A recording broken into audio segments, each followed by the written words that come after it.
Muy buenas tardes, tengan todos ustedes. Es un gusto continuar con este Congreso Internacional de Derecho Ambiental en homenaje al doctor Néstor Caferata, donde hemos tenido una seguidilla de expertos en materia ambiental a nivel mundial impresionante. Y hoy continuamos con el mismo tenor, con el doctor Hugo Echeverría de Ecuador, quien lo hemos designado también miembro honorario de la Academia Mexicana de Derecho Juan Velázquez, de la cual soy presidente. Bienvenido, Hugo, y felicidades. Muy buenas tardes, Jesús. Muy buenas tardes a la audiencia y a la academia. Muy agradecido por la designación como miembro honorario. Un abrazo, Hugo. Bueno, entonces, el doctor Hugo Echeverría es abogado y doctor en jurisprudencia por la Pontificia Universidad Católica del Ecuador, Master of Laws por McGill University en Canadá, Cheven Fellow en Gobernanza Ambiental, copresidente del Grupo de Trabajo en Derechos de la Naturaleza de la Asociación Internacional de Derecho Constitucional, miembro del panel de expertos de la Iniciativa de Naciones Unidas Harmony Right Nature, miembro de la Comisión Mundial de Derecho Ambiental, profesor universitario y abogado en el ejercicio desde hace 21 años con gran excelencia y hoy nuevo miembro honorario de la Academia Mexicana de Derecho, Juan Velázquez. El doctor Hugo Echeverría disertará sobre el tema los derechos de la naturaleza, avances en la última década, continuando con este gran homenaje muy merecido al doctor Néstor Caferata. Hugo, ¿por qué el Ecuador dio ese salto hacia el ecocentrismo en su constitución que es tan mencionada conjuntamente con la boliviana? En primer lugar, es un honor para mí formar parte de efectivamente este gran homenaje que la academia está realizando al jurista y amigo Néstor Caferata. Es un gusto formar parte de este evento. Respondiendo a la pregunta, hay muchísimos factores que explican el cambio de modelo, ya ni siquiera de paradigma, sino de modelo, desde abrazando una visión ya no biocéntrica, sino ecocéntrica, que ocurrió en el Ecuador en el 2008. Hay razones de coyuntura, hay razones que no tienen que ver con el derecho, pero por tiempo, pues yo quiero referirme a dos que son de carácter jurídico. La primera, y que seguramente sea la que más se conoce fuera del Ecuador, es que el Ecuador tiene un sistema jurídico plural, muy similar a lo que pasa en Canadá, por ejemplo. Y en este sistema jurídico plural conviven la tradición heredada de España, la tradición civilista, pero también tiene un peso específico muy, muy importante, la tradición jurídica indígena. De manera que esto empieza a plasmarse no en el 2008, que es la constitución, la fecha de la constitución que da el paso hacia los derechos de la naturaleza, sino antes, desde cambios constitucionales que se realizaron en el año 98. De manera que ahí tienen un primer pilar importante. Ahora bien, siendo importante, no es el único y tampoco es el fundamental, digámoslo así. Hay otro pilar que se analiza desde la perspectiva del derecho constitucional, y es que el Ecuador abrazó desde muy temprano esto que ahora conocemos como constitucionalismo ambiental. ¿Ya? El Ecuador en los años 80 da el paso al reconocimiento del derecho humano a vivir en un ambiente sano, por ejemplo. Y en los años 90 da el paso al reconocimiento de la supraindividualidad de los derechos ambientales y también la incorporación del concepto biocéntrico del equilibrio ecológico. Y en el 2008, pues definitivamente da el paso al reconocimiento de la naturaleza como un nuevo sujeto de derechos. Y como tercer factor, esto podemos hablar más adelante, sí tiene que ver que algo que ha sido resaltado por quienes nos han precedido en las conferencias, sí tiene que ver la preocupante inefectividad de la normativa ambiental. Ojo, que no estamos hablando del derecho ambiental, sino de la normativa, de la forma como la norma abordó la problemática ambiental. Para cerrar este primer bloque, me gusta, y más allá de las puntuales, me gustaría también mencionar que, sin duda alguna, como nos recordó el profesor Gonzalo Soto, estamos en un momento en el que el derecho se está replanteando. Este término replanteo que utilizó Gonzalo me parece muy, muy adecuado, ¿no? Estamos en un momento en que el derecho se está replanteando su función, para hacer frente a cómo el ser humano se va a relacionar con la naturaleza. Y claro, el Ecuador es el primer caso, es un modelo hasta ahora único, porque único en el mundo en adoptar una postura constitucional directa frente a esta situación. Por eso es que yo estoy muy agradecido que se pueda emplear este espacio para compartir la experiencia ecuatoriana, que es única, es diferente. Esto no es derecho ambiental, esto es derecho constitucional, lo que vamos a hablar de aquí en adelante, ¿no? Y es el primer modelo, no es el único, porque ustedes conocen que en Colombia hay un modelo jurisprudencial que es tal vez el más conocido en el mundo en este momento. En la India, igual, con otro sistema jurídico, hay un modelo también de desarrollo jurisprudencial. En otros países, como en Bolivia, hay un modelo legislativo, ¿ya? En Nueva Zelanda hay modelos diversos.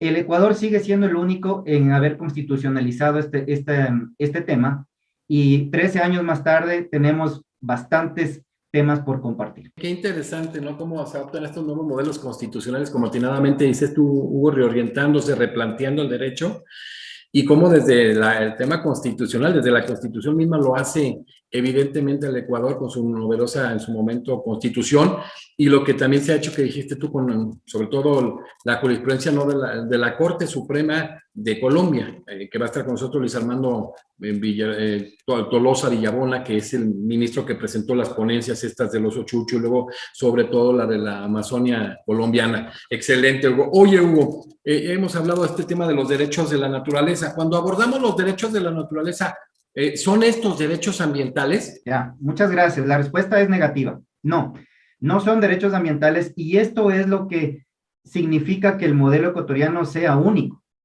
porque la base jurídica de los derechos de la naturaleza no es ambiental. No, este tema no es un apéndice del derecho ambiental, ni de la legislación ambiental. Al punto que, como veremos más adelante, en las primeras sentencias sobre derechos de la naturaleza cuestionan los estándares normativos ambientales. Hay declaratorias de inconstitucionalidad de normas de legislación ambiental, porque los requerimientos para la protección del ambiente no necesariamente son suficientes para garantizar el derecho de la naturaleza a su existencia, por ejemplo. Ya vamos a ir hacia adelante. Pero, respondiendo a la pregunta, no. Los derechos de la naturaleza en el Ecuador no forman parte de la teoría del derecho ambiental, ni de la normativa jurídico-ambiental. Forman parte del derecho constitucional. Y esto en sí mismo, Jesús, ha significado una muy buena idea jurídica, porque en este momento el contenido de estos derechos constitucionales están siendo desarrollados por los jueces constitucionales como un derecho constitucional más. Es decir, no como un elemento o un aspecto del derecho ambiental. Y esto es lo que le diferencia al modelo ecuatoriano de los demás modelos, que, como bien ha señalado el juez Lorenzetti en su intervención sobre colapso ambiental, se trata de dos corrientes, las que estamos atestiguando en este momento, ¿verdad? La primera corriente, que es la de la ecologización del derecho ambiental, ¿ya? Y esta otra, que la Corte Interamericana, en un pie de página en su opinión consultiva sobre medio ambiente y derechos humanos, ya calificó a los derechos de la naturaleza como una tendencia. Vean, en tan solo una década, este tema ha dado pasos importantes y muy rápidamente. Entonces, la conversación de hoy no se va a referir y esto es importante que me gustaría mucho aclarar, no se va a referir sobre la corriente de la ecologización del derecho ambiental, que, dicho sea, es una corriente con la que tal vez la audiencia esté mucho más familiarizada, porque es la corriente de mayoría en este momento. Todos nuestros países estamos observando cómo se está reconociendo una inefectividad en la normativa ambiental con mucha preocupación, y por ende se está empezando a volver a los orígenes del derecho ambiental, porque el derecho ambiental siempre fue verde, siempre estuvo el cuidado de la naturaleza en el eje disciplinario, pero por diversas razones, pues eso no se ha hecho realidad. Entonces, nosotros en el Ecuador optamos por esta segunda corriente, que A diferencia de lo que pasa en el modelo colombiano, por ejemplo, no es antropocentrista, no es biocentrista, es francamente ecocéntrica. ¿Por qué? Porque la naturaleza es el nuevo sujeto, es la titular del derecho, ¿sí? No es un derecho humano a la naturaleza, sino es un derecho de la naturaleza a su respeto integral, a su resiliencia y a su restauración, como bien nos recordaba Gonzalo en su comparecencia. Entonces, más adelante vamos a conversar un poco sobre qué es lo que ha dicho la Corte al respecto, pero me adelanto en señalar que por el perfil, por la base jurídica ecocéntrica de los derechos de la naturaleza, estamos en un escenario que no es parte del derecho ambiental. Ahora bien, yo sí quiero aclarar un tema, porque esto puede dar lugar a confusión. No significa que los derechos de la naturaleza están en pugna con el derecho ambiental. No, todo lo contrario. Significa que los derechos de la naturaleza vienen a reforzar los derechos ambientales y cualquier otro derecho constitucional previsto en la norma suprema ecuatoriana. Es tanto, es tal esta aproximación que la Corte Constitucional del Ecuador, en una sentencia de hace pocos meses, ha reconocido el carácter complementario. Esto es porque los derechos constitucionales en el Ecuador son interdependientes entre sí, se complementan. Y para cerrar este segundo punto, yo sí quiero hacer alusión yo suelo mencionar esto en mis clases. Miren, a veces se piensa que los derechos de la naturaleza y los derechos ambientales están en pugna, nada más lejos de la realidad. Por el contrario, los derechos ambientales y los de la naturaleza son la mano izquierda y la mano derecha, ¿sí? Que cuando se juntan se hacen más fuertes. Gracias, Hugo. Bueno, ya habiéndose hecho esta aclaración tan importante, ¿cuál ha sido el papel ya de los jueces en el desarrollo de estos nuevos derechos? O sea, pretoriamente, ¿cómo se ha venido haciendo, Hugo, en el Ecuador? Fundamental, yo soy abogado en ejercicio profesional en temas ambientales y reconozco el papel de los jueces no solo en dotar de contenido a estos nuevos derechos, sino también en tratar de aplicar los derechos ambientales. ¿Sí? Si algo hemos avanzado en la materia en el Ecuador, ha sido en virtud de los jueces y sobre todo de los jueces constitucionales. En el Ecuador tenemos un sistema de justicia constitucional que tiene su cuerpo específico y es la Corte Constitucional. No tanto es la Corte Suprema como pasa en otros países. Y son jueces especialistas en derecho constitucional. Bueno, yo quiero hacer aquí referencia a un tema que también me ha llamado mucho la atención como abogado. Todos en nuestro continente estamos familiarizados con la tradición jurídica del derecho civil, que es la que prevalece en nuestra región, ¿verdad?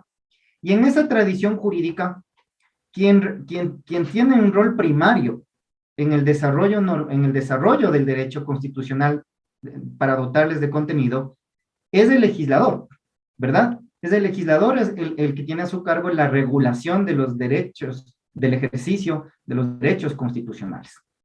Pero en nuestro país se ha dado el fenómeno de que el legislador no ha cumplido a cabalidad ese papel. Ciertamente, pues legislar sobre derechos de la naturaleza no es fácil, no es fácil. No obstante, al estar considerados, al estar reconocidos como derechos de la naturaleza, la Constitución del Ecuador habilita a cualquier persona el acceso a la justicia constitucional directa. Aquí hay una regla de legitimación procesal muy generosa que es acorde a todos los estándares de participación ciudadana desde la Declaración de Río, que habilita a cualquier persona a accionar derechos constitucionales y sobre todo los ambientales y los de la naturaleza ante un juez constitucional. Jesús, esto ha significado que la ciudadanía ha ido a la Corte para solicitar lo que se llama un amparo. En el Ecuador se llaman garantías jurisdiccionales, medidas cautelares, acción de protección. Acción de protección. Pero para generalizar el término es el equivalente a un amparo, ¿verdad?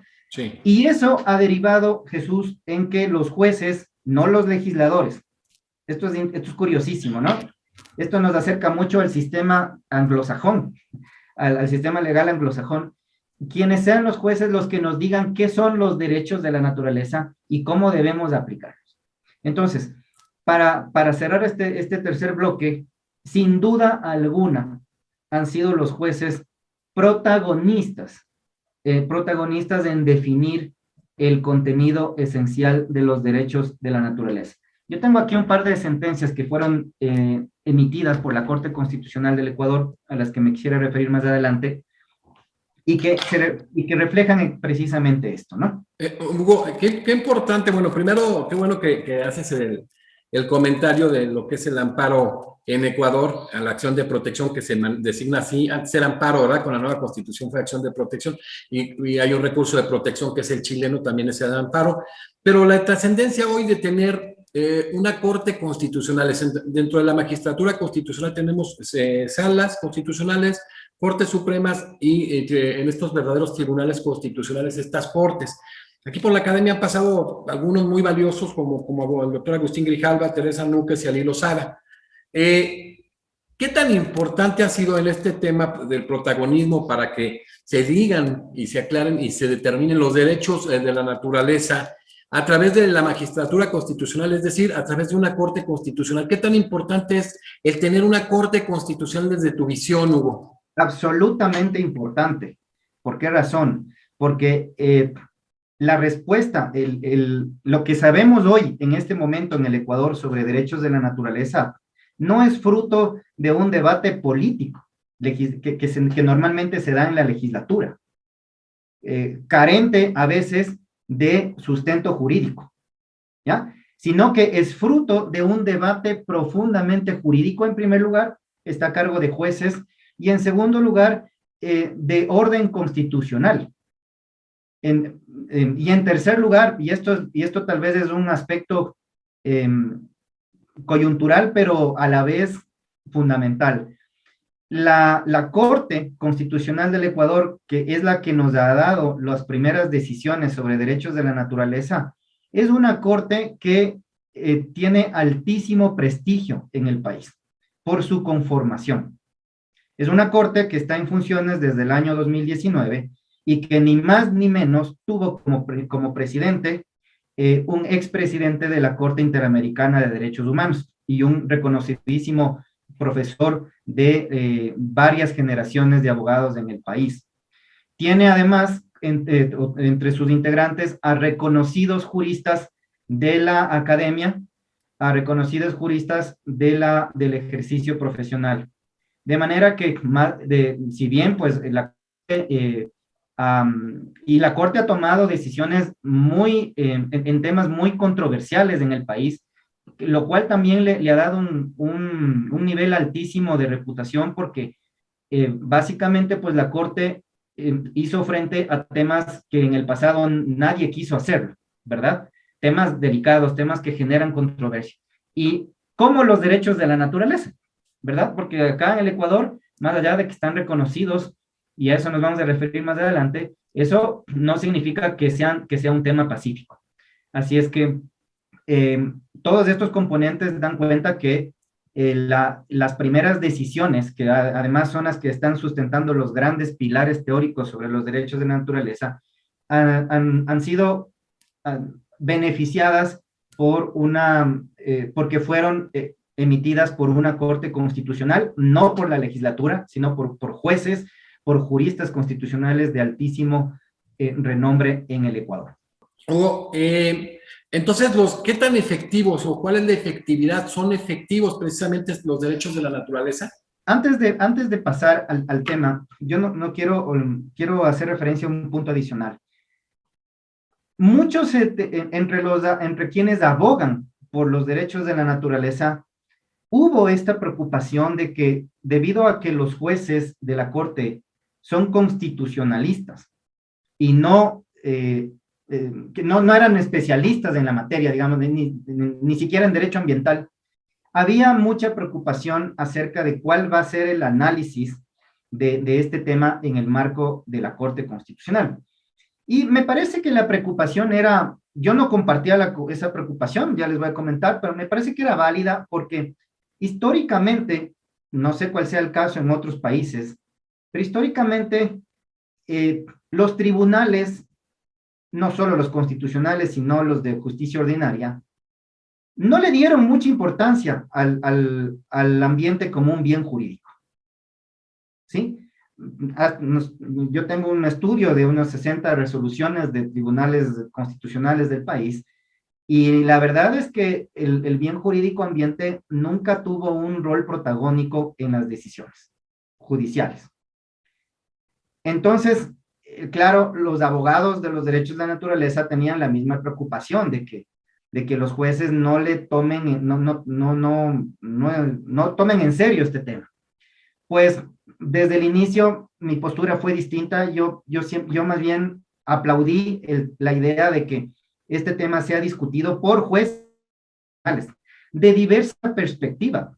Entonces, hay jueces conservadores, hay jueces liberales, porque me parecía que eso iba a enriquecer la discusión, el debate sobre la naturaleza jurídica de estos nuevos derechos. Y así resulta. En las decisiones en las primeras sentencias, lo que podemos observar es que los jueces están preocupados porque los derechos de la naturaleza sean legislados, por ejemplo, de acuerdo con el estándar constitucional común de reserva de ley. Es decir, que el contenido de estos derechos no sea regulado por un ministro, ¿ya? Ni siquiera por el presidente, o sea, no por la función ejecutiva, sino que sean regulados por el legislador mediante una ley. O como vamos a ver más adelante, que el contenido de los derechos de la naturaleza sea regulado de manera precisa, cumpliendo estándares de claridad acordes al derecho constitucional de la seguridad jurídica. Entonces, como puedes ver, la discusión que se dio, la primera discusión, porque no se ha agotado, que se ha dado sobre este tema es puramente constitucional. Gracias al debate jurisdiccional que se dio sobre el tema en la Corte. Sobre la efectividad. Mira, estamos acá 13 años después de que la Constitución reconozca derechos a la naturaleza, esto insisto, ¿sí? Como nuevo sujeto, y tenemos por lo menos 6 casos sentenciados en los que se ha declarado la inconstitucionalidad de normas ambientales que son insuficientes para garantizar este derecho y que ya están expulsadas del ordenamiento jurídico. Ya tenemos un efecto jurídico inmediato que compartir en este momento. Normas ambientales que vulneraban derechos de la naturaleza acaban de ser expulsadas. Por otro lado, tenemos también proyectos importantes desde el punto de vista de desarrollo económico que, habiendo sido autorizados por haber cumplido la normativa ambiental, han sido en este momento suspendidos y hasta paralizados porque esos estándares no han sido suficientes para garantizar los derechos de la naturaleza. ¿Qué quiero decir con estos 2 ejemplos? Que el nivel de efectividad que todos ansiábamos se logre con la legislación ambiental y que lamentablemente no fue así. En 13 años estamos empezando a ver cambios sustantivos de fondo con la aplicación de los nuevos derechos de la naturaleza. Excelente. Vaya, en este momento, después de ver los derechos de la naturaleza y el tema de la efectividad, cómo se empiezan a ver precisamente estos resultados, Hugo, ¿cuáles son las críticas precisamente que se tienen en relación al reconocimiento de estos nuevos derechos? Bueno, las críticas abundan y claro, cuando me hacen esta pregunta yo inmediatamente relaciono a lo que está pasando en Chile en este momento. Chile está viviendo un proceso constituyente que está nutriéndose mucho de la experiencia ecuatoriana. Y claro, en los últimos días, los colegas chilenos han señalado que, claro, cuando se discute este tema, enseguida surgen las críticas, que son muchas, pero que que podemos resumirlas en 2. La primera es que se les critica a estos derechos porque no serían necesarios. ¿Y cuál es la crítica? En el sentido, la crítica es que, bueno, el mismo resultado podemos lograr con una efectiva aplicación de la normativa ambiental. Y, y yo añadiría que el mismo resultado se podría lograr aplicando bien el Código Civil, inclusive, napoleónico, ¿verdad? Con la restitución en íntegro, por ejemplo, o aplicando bien la normativa de carácter administrativo. Entonces, el primer argumento en contra de los derechos a la naturaleza es que no son necesarios, que podemos llegar al mismo lugar utilizando bien la normativa ambiental. El segundo argumento en contra es que son inconsistentes con los aspectos fundacionales de del derecho, y que evidentemente el derecho es antropocéntrico, ¿verdad? Eso nadie discute, y que por ende estas visiones ecocéntricas simplemente son incompatibles con la base del derecho. Y la tercera crítica, que curiosamente viene de los sectores del derecho ambiental, es que estos derechos son más bien de orden simbólico, que no tienen ninguna sustancia jurídica. Entonces, estas son las críticas que se observan con mayor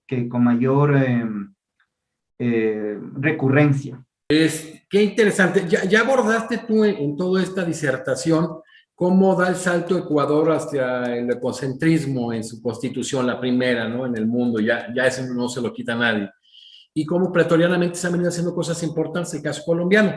Pero luego me llamó mucho la atención y se me hizo muy interesante porque también es gente que me ha tocado conocer y que respeto igual que a ti, del presidente de la Corte Interamericana de Derechos Humanos, que debe ser Hernán Salgado Pesantes, que fue el anterior presidente, porque hace unos días entró de presidente un excelente amigo y miembro honorario de la Academia, Lido Lozada.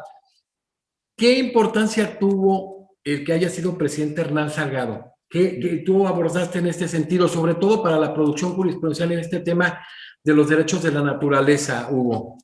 Y esta es una opinión mía, ¿no? No, pero es bien interesante, mía, o sea, es muy interesante en el tema del derecho de doble fuente.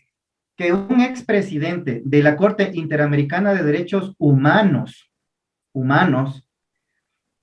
presida la Corte en la que se están sentando las bases fundacionales de la teoría de los derechos de la naturaleza, me parece que es un hecho que pasará a la historia, ¿sí? Entonces, y todos conocemos la dimensión de conocimientos del profesor Salgado Pesantes, Sí. de manera que es una carta de presentación, pues, que aporta absoluta solidez jurídica al contenido de las decisiones. Lo propio puede decirse del actual presidente, que es uno de los juristas más reconocidos en el mundo de la argumentación jurídica. Talentosísimo. ¿Verdad? Así es. El presidente, el juez Lozada. Y lo propio se dice de los demás miembros de la Corte. Cada uno tiene unas credenciales importantísimas. Sí, de manera, el juez Grijalva, que también salió en un proceso de sorteo, es un juez con formación académica muy rigurosa, que además aportó esa argumentación jurídica. Uno puede verlas en las sentencias, algunas de las cuales son ponencias del juez Grijalva. Del juez Ávila, la jueza Salazar también, que también, la jueza Salazar también es una académica especialista en derechos humanos, y es la jueza que dictó la primera sentencia de esta segunda conformación de la Corte, que tiene que ver con el derecho a la naturaleza en ámbito de agua y específicamente al caudal ecológico. Qué interesante, ¿no? O sea, más que nada como un verdadero ejemplo lo que se hizo constitucionalmente y en la conformación de una corte que, si no me equivoco, es de 9 miembros, 9 jueces, ¿verdad? Sí, es de 9 jueces.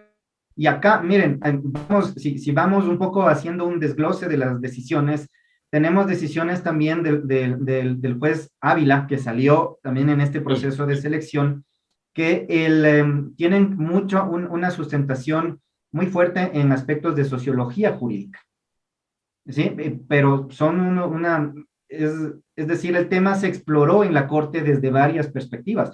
Y ahora último, que este es un caso que en este momento está causando mucho interés en el Ecuador, mucha controversia también.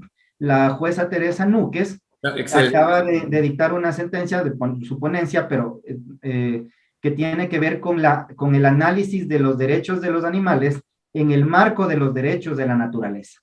Entonces, fíjense, en el Ecuador realmente estamos discutiendo, estamos un paso adelante en estos aspectos. Es un país que puede compartir y que ofrece una aplicación práctica de esta nueva corriente, de esta nueva tendencia.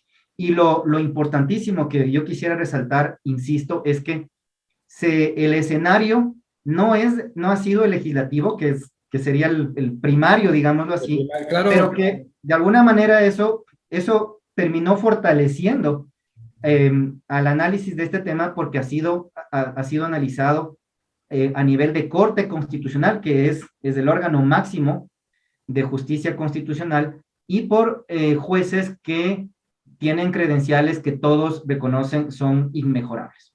No, es que Hugo, qué importante en este famoso momento de concretización, intermediación entre el momento constituyente, igual con sus reformas, y la aplicación del precepto jurídico. O sea, ¿cómo se da este tema? Yo decía, el tema me gustó mucho de la conformación. Tú como un estudioso del derecho, y también lo eres en específico también del derecho constitucional, es muy claro. ¿Cómo ha sido trascendente, sobre todo en este tema del aspecto pretoriano, el que incluso buscar la manera de una adecuada conformación, ¿no? Hablando de la autonomía procesal constitucional delegada, que es muy interesante en nuestra materia. Por ejemplo, Lorenzetti en Argentina, lo que le ha aportado la conformación de la Corte de México, tiene excelentes ministros, que son los jueces constitucionales, ministros de Corte, y que maravilloso sería que un hombre como don Sergio García Ramírez, o ahora Eduardo Ferrer Magregor, que presidieron la Corte y que son gente muy brillante, y que conocen todo este tema tan importante y que permea en ese diálogo jurisprudencial, pues integrar a la Corte, ¿no, Hugo? Exactamente. Y miren, aquí hay un tema adicional. Los derechos de la naturaleza no necesariamente son bienvenidos por todos en el Ecuador, hasta el día de hoy.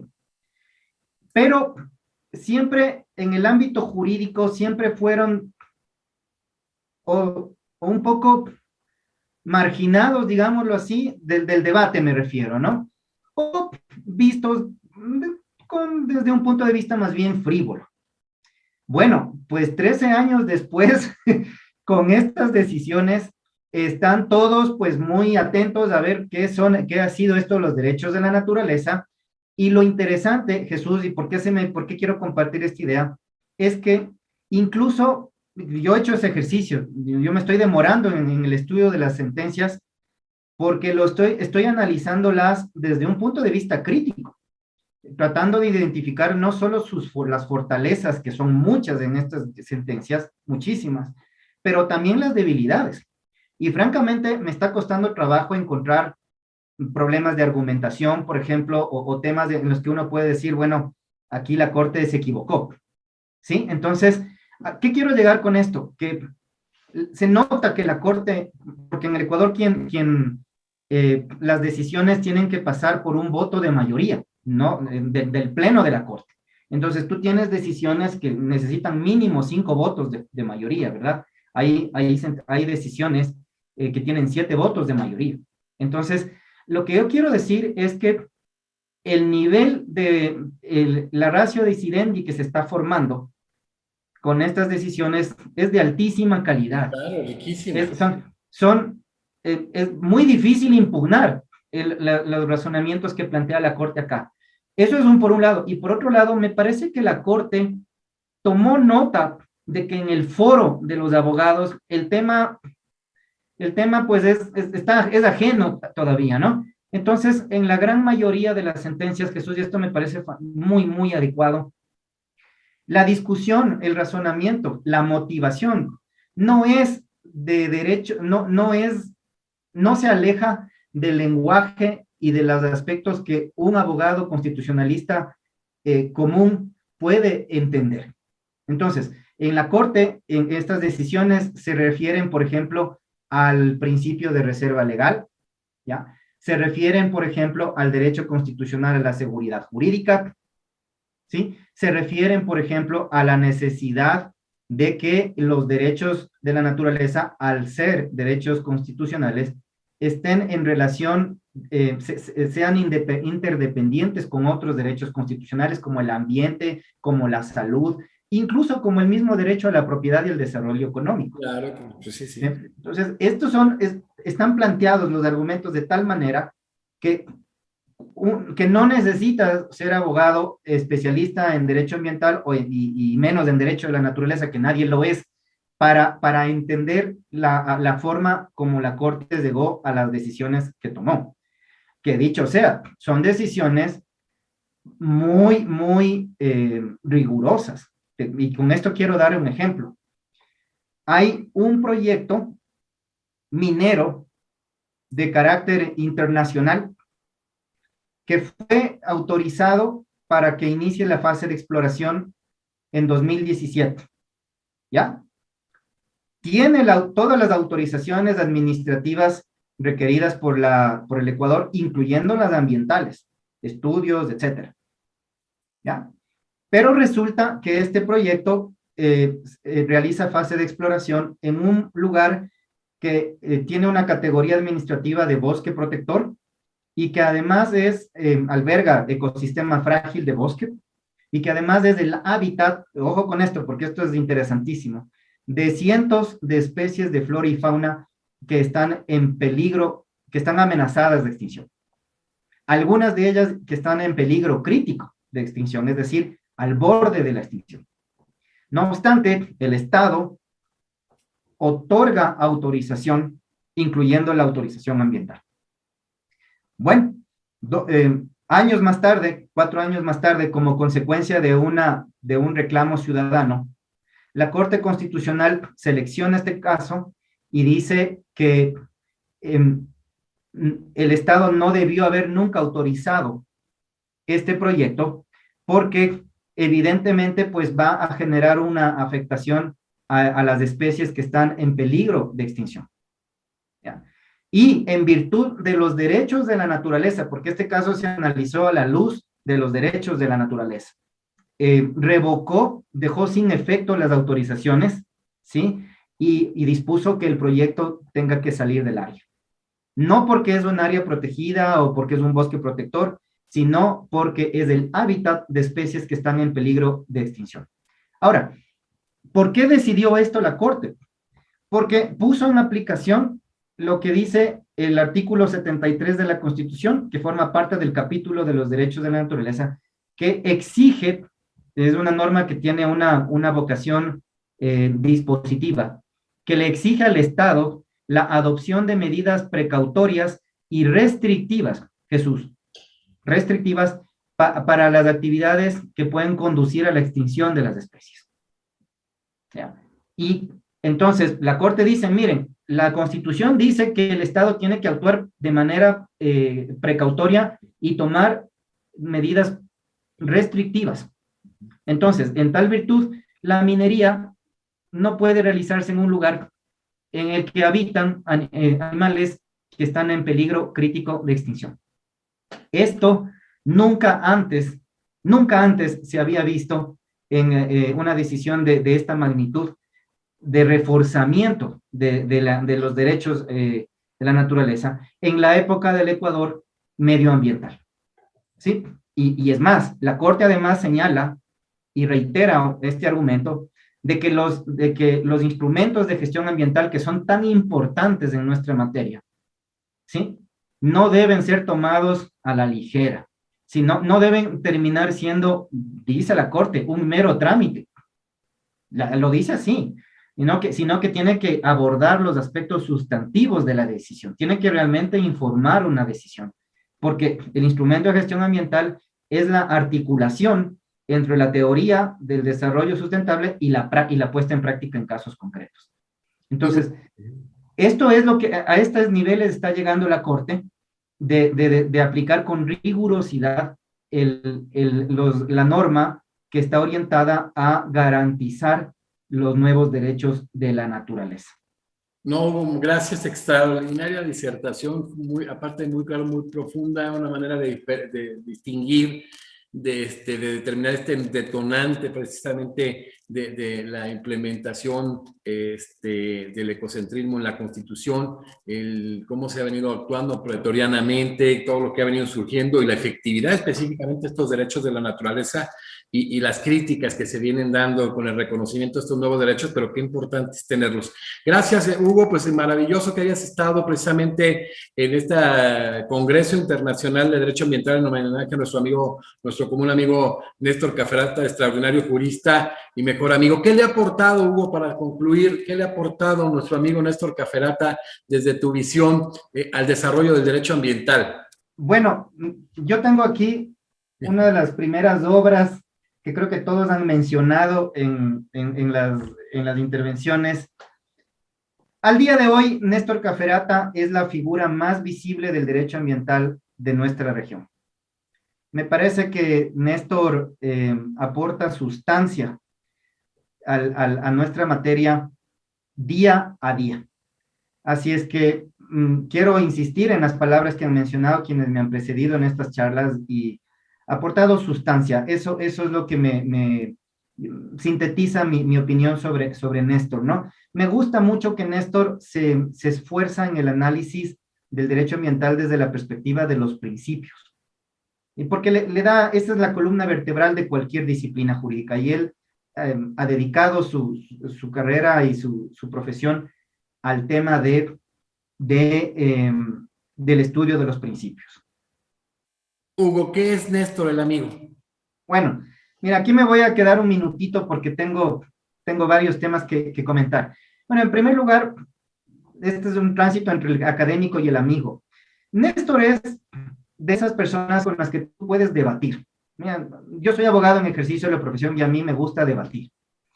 Pero me gusta debatir con personas que pueden debatir, ¿verdad? Entonces, con Néstor, yo topo temas en los que se genera un debate, como por ejemplo, la naturaleza jurídica del principio in dubio pro natura, que para unos es de favorabilidad, para otros es de interpretación.